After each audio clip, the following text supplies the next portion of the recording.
In 1976, a young woman in Germany suffered one of the most horrifying cases of possession ever recorded.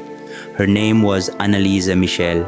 For months, her body twisted and broke under an unseen force. Her voice no longer her own, and when it was over, she was dead. Was she a victim of ancient demons, or was this the greatest medical and psychological tragedy of the 20th century? Tonight, we open the files of Anneliese Michel and enter a nightmare of faith, fear, and horror. Anneliese Michel was born in Bavaria, West Germany in 1952. Raised in a strict Catholic family, she was quiet, deeply religious, and devoted to her faith. By all accounts, she was a normal, happy girl. She played piano, attended church, and dreamed of becoming a teacher. But in her teenage years, something began to change.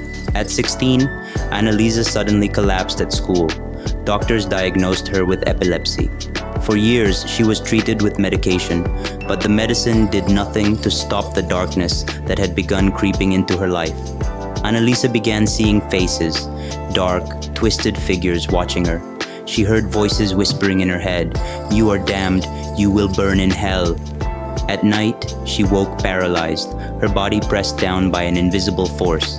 Doctors insisted it was epilepsy, but Anneliese believed something far more sinister had taken hold of her. Soon, her behavior grew violent. She destroyed religious objects. She drank her own urine. She screamed for hours, her voice guttural, like something inhuman. By 1975, Anneliese was convinced she was possessed. Her family sought help from the Catholic Church. Two priests, Ernst Alt and Arnold Renz, were granted permission to perform an exorcism.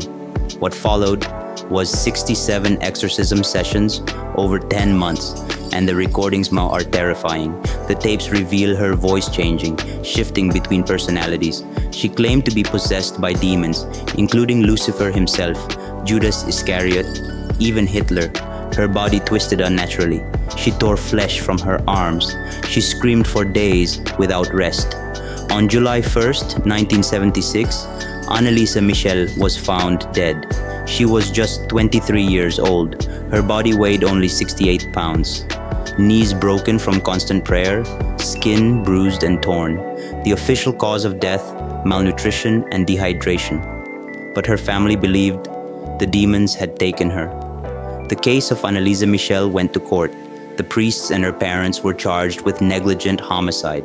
The trial became a global sensation. Doctors testified Anneliese had epilepsy and psychosis. The church argued this was a true case of demonic possession. The jury convicted all of them. But even then, the debate raged on. Was Anneliese a martyr or a victim of failed medicine? Today, Anneliese Michel's grave in Klingenberg remains a pilgrimage site. Some come to pray for her soul, others to honor her as a saint. Her story inspired the film The Exorcism of Emily Rose, and the debate still divides believers and skeptics alike. Was she truly possessed, or was she a tragic victim of mental illness, misdiagnosis, and blind faith? In the end, we may never know the truth. But one thing is certain, Anneliese Michel's final words were whispered just hours before she died. She said, "Please, absolution." Was it a prayer or a desperate cry for release? The line between faith and fear remains thin, and sometimes that line leads straight into the darkness.